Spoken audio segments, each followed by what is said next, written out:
చాలా ట్రై చేశా, నార్మల్గా ఉందామని, కానీ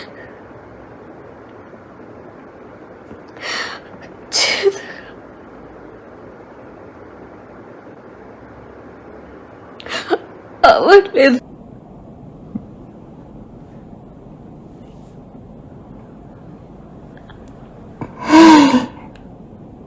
అసలు ఆ అమ్మాయి ఫోటో చూసారా మీరు? ఉత్త పిత్తలుండి రోజాస్ వేసుకుంటాను. అట్లా అమ్మాయే చెప్పేది.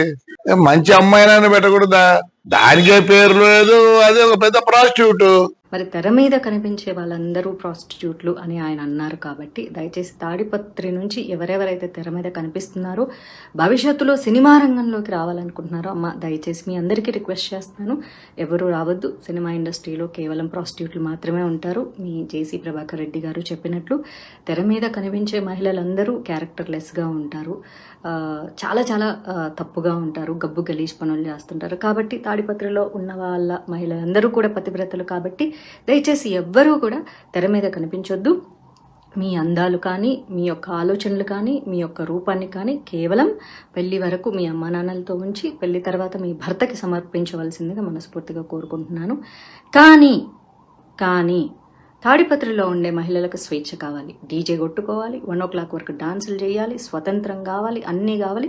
ఏదైనా సరే ఆ ఊర్లోనే జరగాలి. కాబట్టి ఆ ఊరి వరకే ఉంచుకోండి. దయచేసి ఎవరెవరైతే భవిష్యత్తులో తాడిపత్రి నుంచి సినిమా ఇండస్ట్రీలోకి రావాలనుకుంటున్నారో, ఐమ్ రిపీటింగ్, భవిష్యత్తులో ఎవరెవరైతే అమ్మాయిల సినిమా రంగంలోకి రావాలనుకుంటున్నారో, ఇన్స్టాగ్రామ్ ఇన్ఫ్లుయెన్సర్గా ఉండాలి అనుకుంటున్నారో, లేకపోతే సీరియల్ యాక్టర్లు అవ్వాలనుకుంటున్నారో, మోడలింగ్ అవ్వాలనుకుంటున్నారు, దయచేసి రావద్దమ్మా.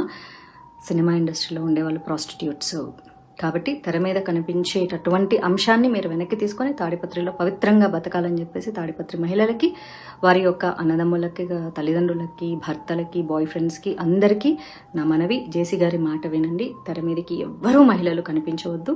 మీరు ఏ పార్టీలు చేసుకున్నా, ఏ డీజేలు కొట్టుకున్నా, ఏ అర్ధరాత్రి వరకు ఎగిరినా, ఏ స్వతంత్రాన్ని అయినా సరే తాడిపత్రిలో మాత్రమే చేసుకోండి.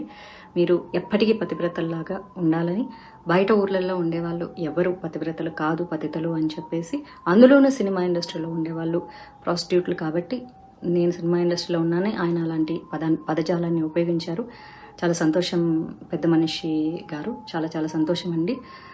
అయితే జేసీ అస్మిత్ రెడ్డి గారు తాడిపత్రి ఎమ్మెల్యే అంట. ఆయన గురించి నేను బాగా విన్నాను. Is very youngster, very nice person, చాలా పొలైట్గా మాట్లాడతారట. కాకపోతే సొంత తండ్రి అంత దారుణంగా మాట్లాడుతుంటే ఆయన కూడా ఖండించలేని పరిస్థితుల్లో ఉండింటారు. కాకపోతే మీకు కూడా సినిమా ఇండస్ట్రీలతో చాలా మంచి సంబంధాలు ఉన్నాయి. అస్మిత్ రెడ్డి గారి వాళ్ళ బ్రదర్కి అయితే సినిమా ఇండస్ట్రీతో చాలా మంచి సాన్నిహిత్యాలు ఉన్నాయి. కాబట్టి మీకు కూడా బయట మీ తండ్రి గారు మాట్లాడినటువంటి భాష మీరు మాట్లాడరు అని కూడా నేను వినడం జరిగింది. ఏదైతేనేమి జేసీ గారికి సమర్థిస్తున్నటువంటి సైకోపాత్స్ అందరికీ కూడా మనస్ఫూర్తిగా ధన్యవాదాలు. నేనైతే భయపడట్లేదు. భయం అంటే ఏంటో కూడా నాకు తెలియదు. ఎందుకంటే పుట్టడం సహజం, మరణించడం కూడా సహజం.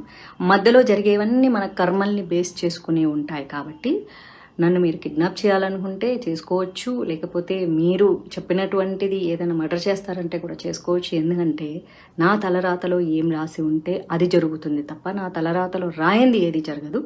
ఒక కృష్ణ ప్రేమికురాలుగా చెప్తున్నాను, నేను రాజ్యాంగబద్ధంగా చాలా చక్కగా మాట్లాడాను. మహిళల స్వేచ్ఛ గురించి, స్వతంత్రం గురించి, సేఫ్టీ గురించి మళ్ళీ మాట్లాడుతూనే ఉంటాను. జేసీ ప్రభాకర్ రెడ్డి గారు అయితే చాలా చక్కగా మహిళలకు స్వేచ్ఛ కావాలి, స్వతంత్రం కావాలి, మహిళలు ఇంట్లో కూర్చోకూడదు అని చెప్పి ఒక మహిళనైనా నన్ను అమ్మ నా బూతులు తిట్టడం జరిగింది. పాముకి 2 నాలుకలు ఉంటాయి, మనిషికి ఒళ్ళంతా విషం ఉంటుంది. ఆ విషముతో కూడినటువంటి పాము నాలికలా మాట్లాడినటువంటి మీ యొక్క వయసుకి కూడా నాకు మర్యాద ఇవ్వాలని ఉన్నా సరే మీ భాషకి మర్యాద ఇవ్వలేక, ఇక ఎలాగూ వయసు అయిపోయింది కాబట్టి మిమ్మల్ని అనుసరించి మీరు మాట్లాడేవి చేదు మాటలు నచ్చే ఎంతోమంది సైకోపాత్స్లు ఉంటారు. కాబట్టి మీ అందరికీ నా పాదాభివందనాలు. మీ యొక్క గొప్ప సంస్కారానికి నేనైతే తలదించేది లేదు. Madhavilatha Pasupuleti, karma will be back. I stay with good karma, you are going in a wrong way. కాబట్టి మీ కర్మలకు మీరే బాధ్యులు తప్ప నేను కాదు. ఒకవేళ భగవంతుడు నాకు ఆ కష్టాలు మీ వల్లే రాసి పెట్టి ఉంటే అది కూడా నా కర్మలో భాగం అనుకుంటాను తప్ప నేను తప్పు చేశానని ఒప్పుకోను. రాజ్యాంగబద్ధంగా చాలా సక్రమంగా మాట్లాడాను. మీరు రాజ్యాంగాన్ని తప్పి నీతి తక్కువ మాటలు మాట్లాడారు కాబట్టి మీ యొక్క కుసంస్కారానికి ఈ వయసులో మీరు సిగ్గుపడాలి. మీ భార్య కానీ, మీ ఇంట్లో ఆడవాళ్ళు కానీ, మీ కోడల్లో కూతుర్లో మరి మీ యొక్క భాషని వారు సమర్థిస్తున్నందుకు ఆ మహిళా మహారాణులకు పాదాభివందనాలు. కాకపోతే మిమ్మల్ని ఏమీ అనలేక వాళ్ళు మౌనంగా రోధిస్తున్నందుకు వాళ్ళ రోదనకు నా సంతాపం. పెళ్లికి బంగారానికి ఎన్నటికీ విడదీయలేని అనుబంధం. పెళ్లి కాదు, మా ఇంట్లో ఏ శుభకార్యమైన బంగారంతో మొదలవ్వాల్సిందే. అయితే నా పెళ్లి ఆభరణాల విషయంలో ఒక్కొక్కరిది ఒక్క చాయిస్. నాకు యాంటిక్ జ్యువెలరీ అంటే చాలా ఇష్టం. చెల్లికి డైమండ్ జ్యువెలరీ నచ్చుతుంది. అమ్మ టేస్ట్ పక్కా ట్రెడిషనల్, నాన్నేమో పక్కా కమర్షియల్.